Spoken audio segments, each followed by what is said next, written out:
যারা যারা মিষ্টি দই বানাতে বারবার ব্যর্থ হয়েছেন তাদের জন্য এই মিষ্টি দই রেসিপিটি। এইভাবে মিষ্টি দই যদি একবার বানান আর কখনো ব্যর্থ হবেন না। আমি এখানে 1 কিলো দুধ নিয়েছি। দুধটা ভালো করে জাল দিয়ে ফুটিয়ে নিয়ে হাফ করে নিয়েছি। দইয়ে সুন্দর কালার আনার জন্য চিনি দিয়ে ক্যারামেল বানিয়ে নেব। এই ক্যারামেলটা একদম লো মিডিয়াম আঁচে বানিয়ে নিতে হবে। ক্যারামেলটা বেশি পুড়ে গেলে কিন্তু দইটা তিতো হয়ে যাবে। ক্যারামেলটা তৈরি হয়ে গেলে গ্যাসটা অফ করে দিয়ে দুধটা দিয়ে ভালো করে মিশিয়ে নিয়েছি। এদিকে 2 চামচ দই নিয়ে জল ঝরাতে দিয়েছিলাম। জল ঝরিয়ে নিয়ে টক দইটা ভালো করে ফেটিয়ে নেব। দইটা ফেটানো হয়ে গেলে হালকা গরম দুধের মধ্যে দিয়ে দেব।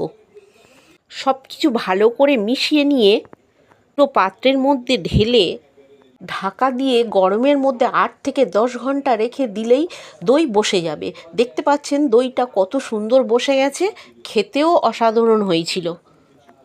দইটা আমার বাড়িতে সবার পছন্দের খাবার, তাই আমি এইভাবে বারবার বানিয়ে থাকি। আপনারাও এইভাবে বানিয়ে দেখবেন, আপনারাও পারবেন। রেসিপিটা ভালো লাগলে লাইক করে দেবেন।